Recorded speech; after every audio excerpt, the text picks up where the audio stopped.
The man at the Gatelli sun rose gently over the city, casting golden light on the glass towers of downtown San Francisco. Cars rushed past, people hurried along sidewalks, and in the middle of it all stood a grand convention center. Banners fluttered outside its entrance.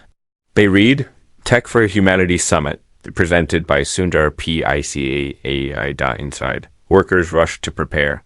Screens blinked on, lights were tested, and sound checks echoed through the hall. This was a big day.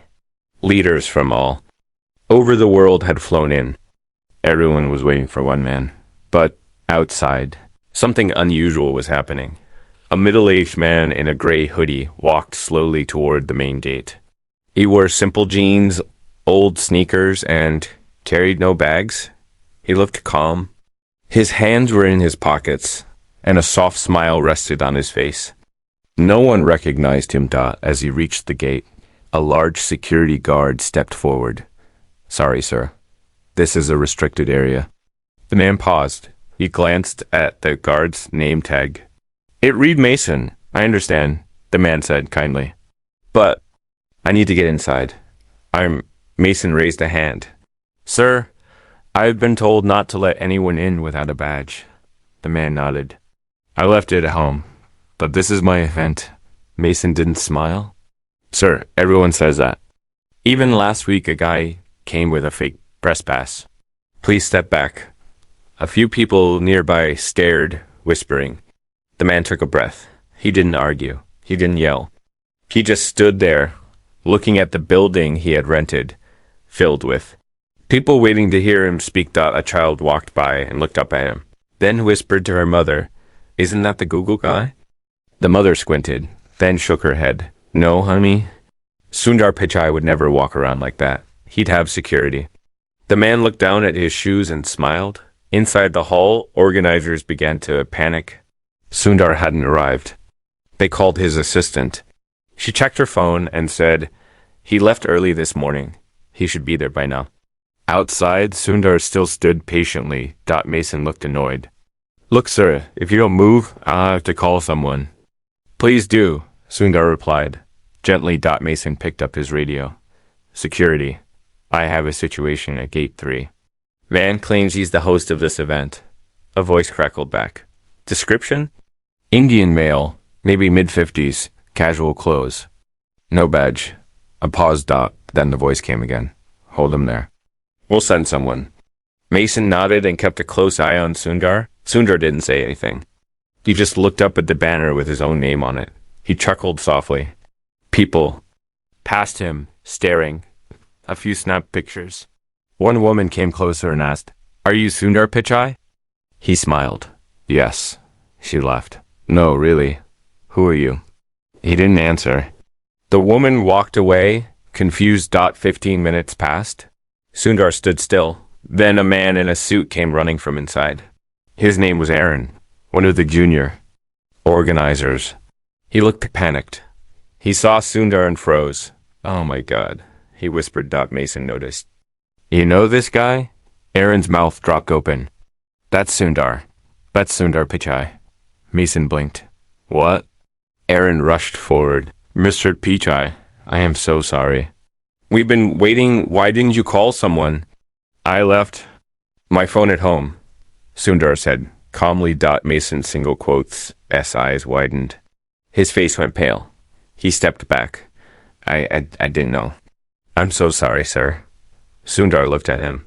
No need to apologize. You were just doing your job. But Mason couldn't hide his shame. I stopped the most important man at this summit, he whispered. I didn't even recognize you. Sundar put a hand on his shoulder. You saw a man without a badge. You followed the rules. That's more important than knowing who someone is. Mason's eyes filled with tears. Thank you, he said, barely audible. Inside, cameras flashed as Sundar entered the hall. People stood and applauded, but Sundar paused at the door. He turned and looked back at Mason. Come in, he said. Mason froze. Me? He asked. Yes. Sit in the front row. You deserve to hear what this is all about. Mason nodded slowly. He followed Sundar inside, eyes wide, hands shaking, on stage. Sundar looked out over the crowd. He took the microphone and began his speech not with facts, not with tech, not with applause, but with a story. This morning, he said, I was stopped at the gate of my own event by a man who didn't know me. He didn't see a title or a suit. He just saw a person without a pass, and he stood his ground. The room was silent. That man's name is Mason, Sundar continued. And today, he reminded me of something powerful. Respect is not about who you are. It's about how you treat people, even when they don't seem important. Mason wiped a tear. Sundar smiled. This summit is about humanity. And this morning, before it even began, I found some of it at the gate. The room exploded in applause, but outside, someone watched from across the street. A man in a black car, eyes fixed on Sundar. He held a photo in his hand. The photo had Sundar's face on it. Crossed out in red ink dot, he picked up his phone. He's here, the man said. It's time. Asterisk, the man in the black car applause still echoed through the vast glass hall as Sundar stepped off the stage. He shook hands, smiled gently at reporters, and gave a quiet nod to Mason, who now sat in the front row, hands still folded in his lap like a schoolboy witnessing something sacred. Mason's eyes were wet, though he tried to blink the tears away before anyone saw. For most people in the room, Sundar's words had been powerful, but for Mason, they had been life-changing. He had spent 22 years in different jobs where no one had ever remembered his name. But today, in front of the world, he had been seen. Sundar walked calmly toward the backstage area, his steps unhurried, even though there was a sea of assistants now circling him like planets around a sun. Some asked about interviews. Others passed him papers to sign. But Sundar kept moving gently through the chaos, grounded, as if he were walking through a quiet garden, not the center of one of the biggest tech events in the world. Behind him, high above on the rooftop of a nearby parking structure, the man in the black car didn't move. He sat with his hands on the steering wheel, his gaze frozen on Sundar's every step through a pair of dusty binoculars. He wore a black turtleneck, sleeves rolled up. On his left forearm, a long scar ran from wrist to elbow. He tapped his fingers against the steering wheel slowly, rhythmically. His name was Dev. He had known Sundar once. Not from meetings or public events or brief run-ins. No, Dev had known Sundar in a way no one else here did. They had grown up in the same part of Chennai, shared the same classroom, even fought over the same cricket ball one monsoon afternoon, when they were just boys with scraped knees and dreams bigger than their neighborhood. But then life had moved forward. Sundar had risen like a star, humble, bright, unstoppable. Dev had not. He watched Sundar now, like a ghost watching someone still alive. Dev reached into the glove compartment and pulled out a folded photograph. It was old, wrinkled, and faded. In it, 3 boys stood shoulder to shoulder, smiling at the camera. Sundar was in the center, his arm around Dev and another boy named VJ. They were 15, happy, full of something that now felt lost. Dev ran a thumb over Sundar's face in the photo, then looked back at the convention center. You forgot me, he whispered inside. Sundar sat down in a quiet room, away from the crowd. The lights were soft here, and the sounds of the event faded into a gentle murmur behind the closed doors. He reached into his pocket and pulled out a small note card. It wasn't a schedule or a to-do list. It was a handwritten letter from his mother, written 20 years ago. Before she passed, he kept it with him always. He read the words again. Never forget the people who helped you climb, and never look down on the ones who didn't. A soft knock came at the door. It was Mason. Sorry to disturb you, he said, nervously stepping inside. Not at all, Sundar replied. Come in. Mason looked unsure. I just wanted to say thank you, not just for what you said, but for how you said it.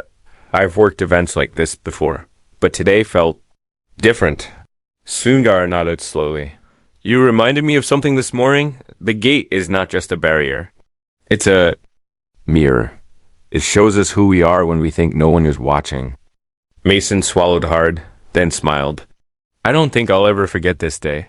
Sundar stood and shook his hand. Nor will I. As Mason left the room, Sundar sat back down, but his peace didn't last long. His assistant entered next, holding a tablet. "You need to see this," she said. Voice tense. On the screen was a live feed from a small tech blog. The headline read, "Sundar Pichai stopped at event gate. Mistaken for stranger." Below the headline, a video had gone viral. Someone in the crowd had recorded the moment Mason refused Sundar entry. Millions of views. Thousands of comments.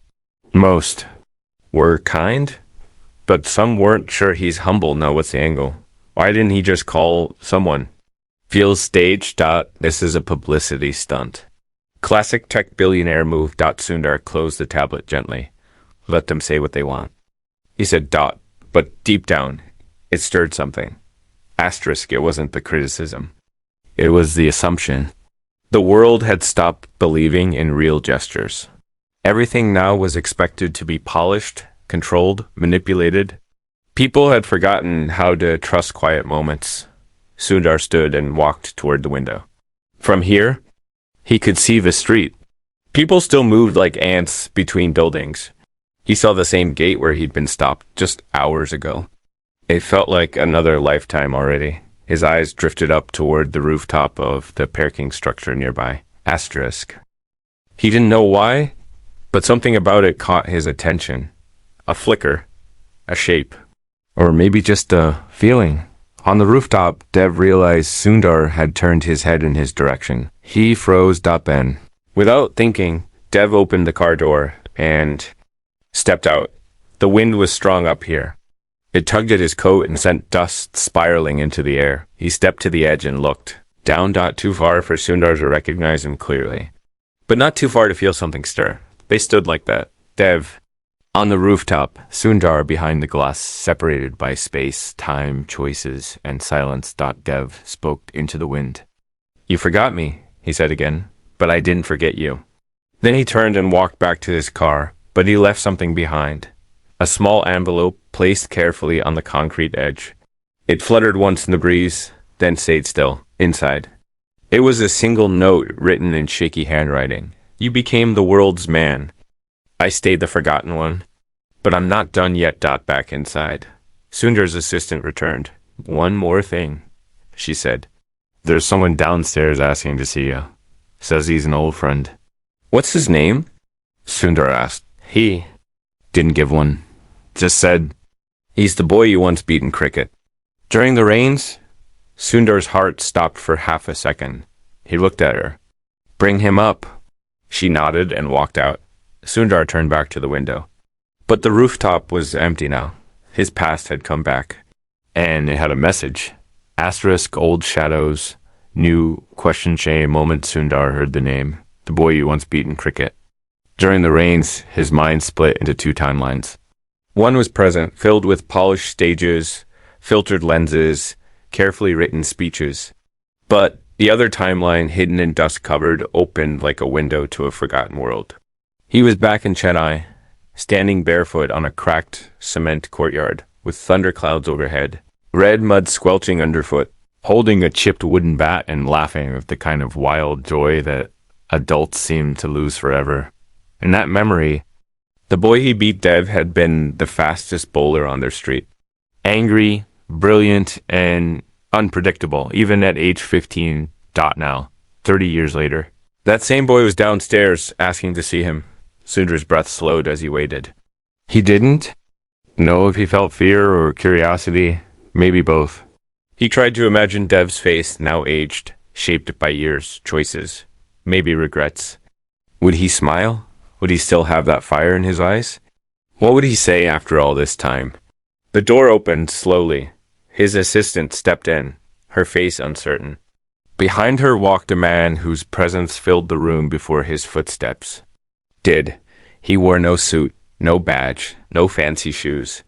Just black jeans, a dark coat, and a stare that cut through walls. Sundar stood. Dev gave a small nod. He looked thinner than Sundar remembered, his hair streaked with gray, his hands calloused. But his eyes were the same. Intense, unreadable. "You remembered," Dev said. "I never forgot." For a moment, neither spoke. Two men in a room thick with memory. Finally, Sundar motioned to the chairs. Sit? Dev hesitated, then lowered himself into the seat across from Sundar. He glanced around the room. So, this is what success looks like, he said quietly. Sundar looked at him for a long time. Not always, Dev smirked, still talking like a philosopher. Sundar smiled, faintly, still seeing things like a poet. They both chuckled, but it didn't last. Silence crept back in. Dev leaned forward, elbows on his knees. You disappeared, he said. After you left India. No calls. No letters. Vijay and we waited. Sundar sighed. I didn't mean to disappear. Things moved fast. College. Work. Then the world started pulling me in directions I didn't expect. But you didn't even try, Dev said, voice sharpening. We weren't just classmates, Sundar. We're brothers. You remember that night? When your father was in the hospital and you had no way to get home? Who borrowed his uncle's scooter and took you across the city in the rain? Sundar nodded slowly. You did. That's right. And after that, nothing. We heard about you from newspapers, TV, like you were a myth. Vijay died thinking you forgot him. Sundar's eyes widened. Vijay is gone? Dev nodded. 3 years ago. Cancer. He didn't tell anyone until it was too late. A long silence fell over the room. Sundar stared at the floor. I should have been there, he whispered. You should have, Dev replied. Sundar closed his eyes for a moment, pain tightening his jaw. I'm sorry. Dev didn't respond. Instead, he reached into his coat and pulled out the envelope he had left on the rooftop. It was wrinkled now, touched by wind and time. He slid it across the table. I left this for you. Sundar opened it slowly. Read. The words again. You became the world's man. I stayed the forgotten one. But I'm not done yet. He looked up. What does this mean, Dev? Dev leaned back. His eyes scanned the room, then settled on Sundar. It means I didn't come here just to say hello or to ask for an apology. Then why? Because I built something too. Something real. And now I need you to see it. Sundar frowned slightly. What did you build? Dev's lips tightened. A system. For education, for the villages no one talks about, it's simple, clean, scalable. I tested it in 20 schools already. The kids, most of whom have no internet, learned faster than students in elite academies. But I don't have the platform to take it further. You do. Sundar listened carefully. You want me to help launch it? I want you to look at it first. Really look, not like a CEO. Like the boy I knew, the one who believed books could change everything. Sundar nodded slowly. When could I see it? DEV stood. Right now. Sundar raised his eyebrows. Now? Yes. I parked outside. It's a 2-hour drive. I already cleared it with your assistant. Sundar smiled. Still bold, aren't you? Dev shrugged. Life didn't reward the quiet ones in our neighborhood. Without another word, the two men left the convention center through the side. Entrance. No cameras. No press. No crowd. Mason watched them go, confused but somehow aware that something important was happening again. In the parking garage. Dev's black car waited like a silent sentinel. Sundar got into the passenger seat, and for the first time in decades, they sat side by side again. Not as strangers. Not as CEO and unknown. But as two boys from Chennai, older now, still trying to make sense of the world. The road out of the city was long and quiet. They passed through dry hills and cracked farmland. Dev barely spoke. Sundar looked out the window, remembering his own village, the way the air had smelled after rain, the way rice paddies shimmered like mirrors in the sun. After 2 hours, they pulled up to a small schoolhouse surrounded by dust and trees. It was simple. 3 classrooms. Peeling paint, but the laughter of children poured through the windows like sunlight. Dev parked and turned to Sundar. They don't know who you are, he said. No phones, no internet, just books and chalk. This is where your story should matter most. Sundar stepped out slowly. A little boy ran up to him, barefoot, with a crooked smile. Are you the new teacher? He asked. Sundar bent down. I'm here to learn, he replied. The boy laughed and took his hand. Then, come see what Dev sir taught us. Sundar followed the child into the classroom. What he saw inside made his chest tighten, not with sadness, but with something he hadn't felt in years. Hope on the walls were drawings made by their children. Math problems, stories, colorful maps of the world. They had no computers, but they had understanding. A teacher greeted him and began explaining Dev's method. Sundar listened deeply.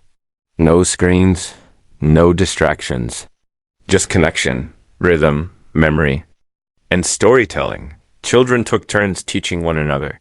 They used rhythm games to learn multiplication, stories to explain science, and most of all, they seemed happy. Dev stood at the back, watching Sundar carefully. After the lesson ended, Sundar walked over to him. "You were right," he said. "This is something special." "But?" Sundar replied. "Just a question. Why me?" Dev looked out the window. The children ran past, chasing a tire with a stick. "Because you owe the world more than code," he said softly. "You owe it a mirror, one that shows where you came from, and how far you've gone." Sundar was quiet. "And if I help take this global?" he asked. "Then maybe," Dev said, "you'll finally come home." Sundar looked out at the children. Again, the wind shifted, carrying with it the smell of dust, chalk, and promise. But far behind them, in the city they had left behind, someone else was watching. Not Dev, not Sundar. A third figure. A man who had been listening to every word, through a bug hidden in Sundar's office, and he had his own plan for the system. Dev had created the listener in the dark deep beneath the polished floors of the tech summit, past the press rooms and banquet halls. In a dim basement office filled with wires, routers, and hums of unseen machines, a man sat alone. His name was Eric Chalmers. Tall, pale, and quiet, Eric had never appeared in front of a camera, never given a public speech, never posted a single photo online. But every executive at the top of the industry knew his name in hushed tones. He was a digital architect, a cybersecurity savant, and a hunter of systems. Right now, he wasn't coding, he was listening. In front of him, several monitors glowed with activity. One screen displayed a live map tracking Sundar's location.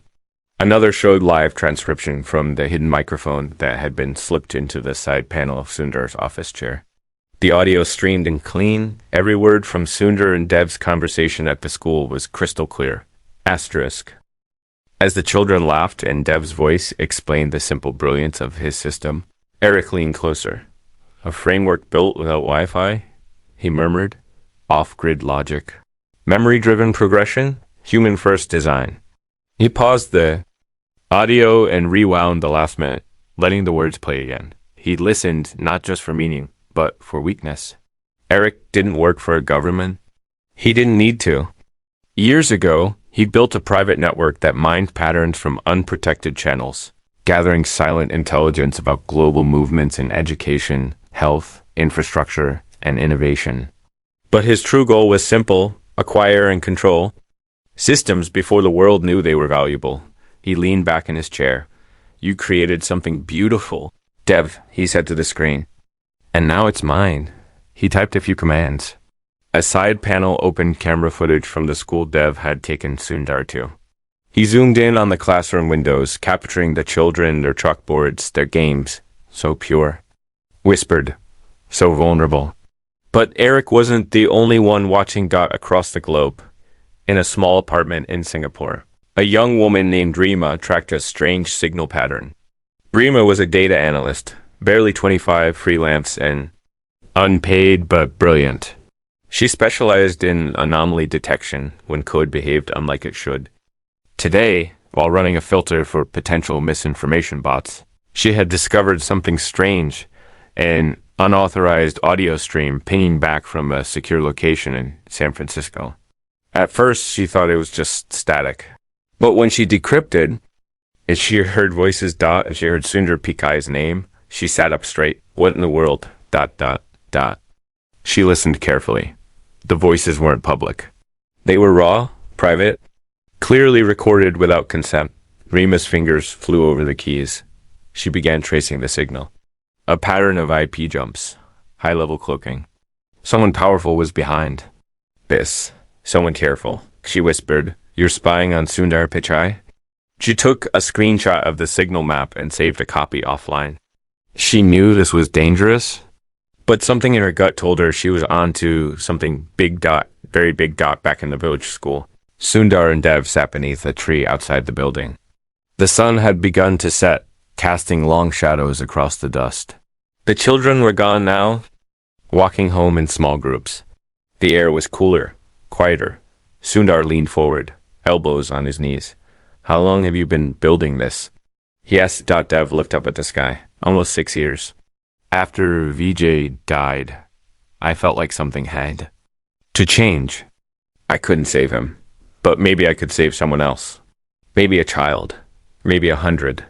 And the code behind the system..." Dev smiled faintly. "There's no code. Not in the way you used to. It's all physical analog memory. Symbol-based. Logic. Chalk. Stories. Rhythm. It's technology made of people." Sundar nodded slowly.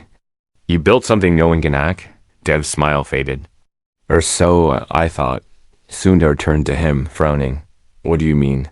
Dev hesitated. "Last week, one of our classrooms was broken into. Nothing stolen, but our lesson plans were copied. Every diagram, every notebook. It was too precise to be random." "You didn't report it? To who?" Dev said quietly.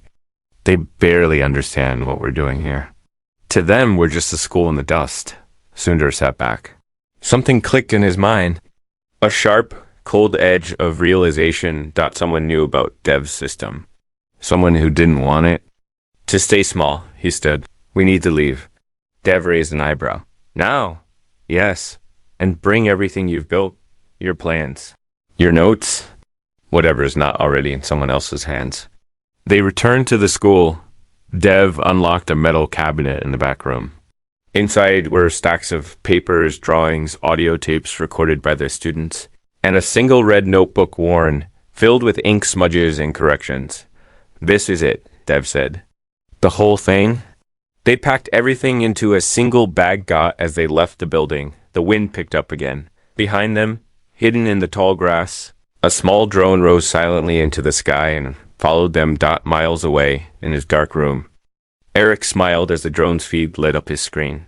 "You're already too late, Sundar," he said. "The world belongs to the ones who move first." But he didn't know Rima had just sent an email, an encrypted message, to someone at Sundar's foundation. The subject line read, "Urgent. You're being watched." Meanwhile, Sundar and Dev drove back through the hills, headlights cutting across the darkness. As they neared the edge of the city, Sundar's phone buzzed. A message from an unknown number. "You have something I want. Walk carefully, or the children won't be the only ones who lose." Sundar showed the message to Dev. Neither spoke for a long time. The car moved forward, but something in the air had changed. The weight of the moment pressed harder. They were no longer just rebuilding an old friendship. They were now at the heart of something much bigger. Something that would test every belief they had ever held. The quiet Worth drive back to the city was silent at first. Outside the car windows, the world passed like a moving painting, flickers of trees, distant homes, empty highways. The city skyline slowly appeared in the distance like a sleeping beast waiting to wake. But inside the car, Sundar and Dev sat, heavy with thought, their minds looping through the message that had appeared on Sundar's phone just minutes earlier. "You have something I want. Walk carefully, or the children won't be the only ones who lose." It was the kind of message that couldn't be mistaken. No signature, no trace, no demand, just a warning cloaked in threat. Sundar held the phone loosely in his hand as he stared. Ahead. "Do you know who it could be?" Dev finally asked. "I have a few guesses," Sundar said. "But only one name keeps rising above the rest." He didn't have to say it out loud. Dev nodded. He'd heard the rumors too about Eric Chalmers, about the quiet disappearances of small, powerful tech projects. How ideas born in distant villages and slums ended up as billion-dollar startups, scrubbed of names and origins. How Eric never created, only absorbed, A shadow with funding. If he knows about the school, Dev said slowly, he knows about the kids. Sundar's grip on the steering wheel tightened. Then he moved faster. When they arrived in the city, Sundar didn't go to his home or his office. Instead, he drove to a building few people knew he owned, an off-grid research facility nestled between a forgotten train yard and a line of shuttered warehouses. It was where he ran quiet experiments, tested ideas that never reached the headlines. They pulled through a locked gate, and Dev stared up at the towering steel doors. What is this place? A sanctuary, Sundar said. For the things that matter. Inside, the building was cold and minimal. No logos. No lights unless activated. Rows of empty desks, soundproof classrooms, fiber cables running through the walls. Sundar led Dev to a lower level where a vault-like room stood sealed. He placed his hand on the scanner. The door hissed open. Within the room was a single table and a wall of monitors. No connection to the outside internet. Everything was contained. Physical, local, unbreachable. This is where we'll digitize your system, Sundar said. But we'll do it our way. No networks. No cloud. Just old-fashioned structure until it's protected. Dev unpacked his bag, laying out the red notebook, the diagrams, the audio cassettes. It was strange, he thought, to watch the things he built in the dust now sit in the hands of the man who once shared his lunch as a boy. And stranger still, that this man was now preparing to defend it like a treasure. We'll start tomorrow, Sundar said, glancing at the time. We work in shifts. Only you and me. But as they prepared for the next day, the world outside moved fast. In Singapore, Rima had finally traced the signal's origin to a masked node deep in an American military-grade hosting server. She didn't try to hack it. She knew she'd be found. Instead, she opened a private chat window and typed, "Someone is watching Sundar Pichai, intercepting his movements. They may try to take something from him. I don't know who you are, but if you're part of his foundation, you need to tell him this isn't just espionage. It's extraction." She hit send, encrypted it, and turned off her screen. Far away, in Eric Chalmers' private server room, his fingers moved rapidly across the keyboard. Code scrolled like waterfalls on his monitor. He wasn't just listening. Anymore, he had activated something called phase shift.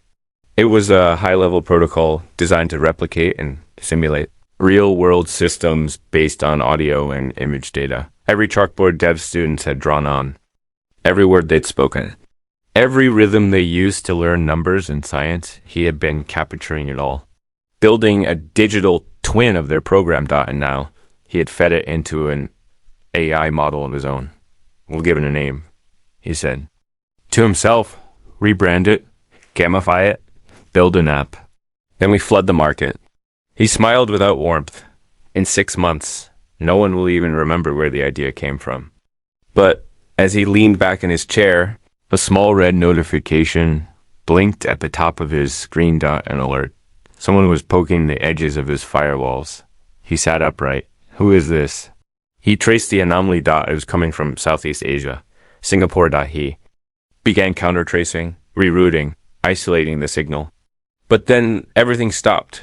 His monitors blinked black, then white, then black again. A single message appeared in the middle of the screen. You're not as hidden as you think. Eric stared. Asterisk. For the first time in years, someone had touched his system, and they knew his name. Back in the secure facility, Dev was explaining one of the core principles of his system to Sundar. It's about human reinforcement, he said. Each lesson is layered with personal storytelling. You don't just memorize facts, you embed them in memory through feeling. One child teaches another. It sticks. It spreads. Sundar nodded. Like oral history meets science curriculum. Exactly. They worked late into the night. By morning, the room was filled with scans of drawings, converted audio files, framework outlines. It wasn't just a system now. It was becoming a blueprint for something bigger, education beyond devices. A structure, designed not to make money but to make minds. and just before they left the lab to rest, Sundar checked his phone. A new message had arrived from his Foundation's encrypted inbox. REEMA, Singapore. Digital espionage. Signal traced. They know everything. Move now. Sundar looked at Dev. We have less time than we thought. Dev's jaw clenched. We finish it today. As they turned off the lights and left the lab, a single line of code blinked to life on one of the dormant screens. It wasn't theirs. It was Eric's. Worm had made it through. A message appeared on the screen in plain text. He took too long. Now I teach the world instead. Asterisk, the return of the Fared had not yet risen when Sundar and Dev stood again in the vault-like room of the underground lab. Shadows from the night still clung to the walls, and silence blanketed everything. Both men were weary. Their clothes were wrinkled, their eyes red, but neither showed signs of stopping. Not now. Not when everything they had built and everything they believed in stood at the edge of being erased. On the wall, the final data render of Dev's education system glowed. Simple diagrams, logic flows, handwritten scans now fully mapped and organized. It had taken them days to preserve what had taken Dev 6 years to create. But it was done and just in time because something had changed. Sundar could feel it. Even before the message appeared. On one of the monitors, a newsfeed blinked. To life, an automatic alert triggered by keywords from their own files. The headline stopped both men cold. New tech startup unveils revolutionary. Education app for underdeveloped regions claims to redefine learning without the internet. The founder listed was a shell name, but Sundar knew the truth. Eric Chalmers had struck first. They watched, in disbelief as the articles scrolled down, showing screenshots of the app. It was their system. Every method, every rhythm, every visual pattern. Only now it was wrapped in sleek fonts, bright buttons, and a tone of polished innovation. Dev stared at the screen in silence. His voice, when it came, was low and steady. He stole it, everything. Sundar's voice was just as calm. No. He cloned it. He didn't steal the soul. Dev looked at him, confused, saying, He copied the structure, Sundar said, but not the spirit, not the hands that made it, not the children who breathed life into it. For a long moment, neither man moved. Then Sundar took a deep breath and turned toward the wall of drives. Double quotes Dev. It's time we stop reacting. What do you mean? I mean, we go to the world ourselves. Not tomorrow. Not next week. Today. Dev blinked. Launch it? No. Share it, not as a product. As a gift. Dev hesitated. We'll lose everything. No, Sundar said softly. We'll gain something better. They loaded the entire system onto a secure offline drive. No patents, no restrictions, no paywall. Then, using a chain of secured private connections, they began uploading the full archive to a public database open to teachers, parents, and students everywhere. No branding. No credits. Just truth. As the files uploaded, Sundar drafted a single message, not a press release, not a speech. Just a letter. He published it quietly on an obscure blog page, one used only by grassroots educators. To the teachers in the hills. The mothers with chalk, the children without signal, and the dreamers in forgotten classrooms. Here's something built by people who know what it's like to be invisible. Take it, build on it, improve it, forget our names. But remember the method? You do not need permission to educate. Only purpose. They hit publish. It spread like wildfire. Within hours, education networks across Africa, South Asia, and Latin America began downloading it. Teachers messaged each other. Community forums lit up with excitement. Finally, they said, something that works where nothing else does. Meanwhile, in his fortified digital lair, Eric Chalmers stared in disbelief at the analytics.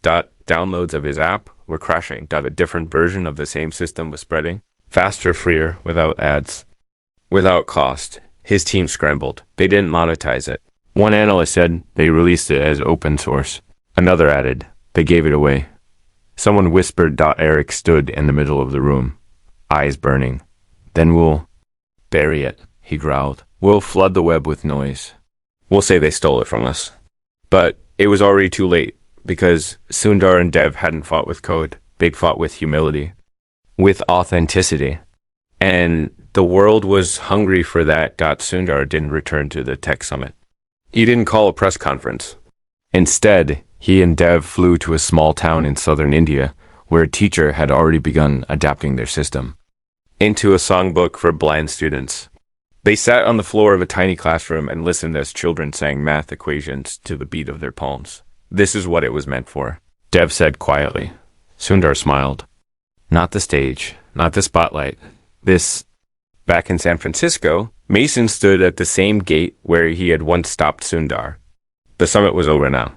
The banners were gone. But a new one had gone up across the street, the Humanity Project. Learning initiative founded in the wake of the open source release. It wasn't backed by venture capital. It was fueled by volunteers. Mason looked up at the sign and smiled.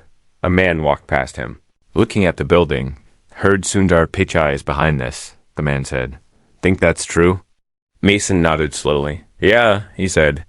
But the best part, he didn't put his name on it. Weeks passed. Then months. One evening, Sundar sat at a small desk in his home. No screens, just paper. He opened the red notebook Dev had once carried. Inside were the original lesson plans, hand-drawn by children. Fingerprints smudged the corners. Little notes in broken English decorated the pages. He turned to the last page. Someone had added, something new. A child's handwriting. Thank you for not forgetting us. Sundar closed the notebook. His eyes moist but calm. In the silence that followed. He finally understood the moment at the gate. The day Mason stopped him. It wasn't an inconvenience. It was a beginning. A reminder that no title, no role, no legacy meant anything if you forgot why you started. Asterisk.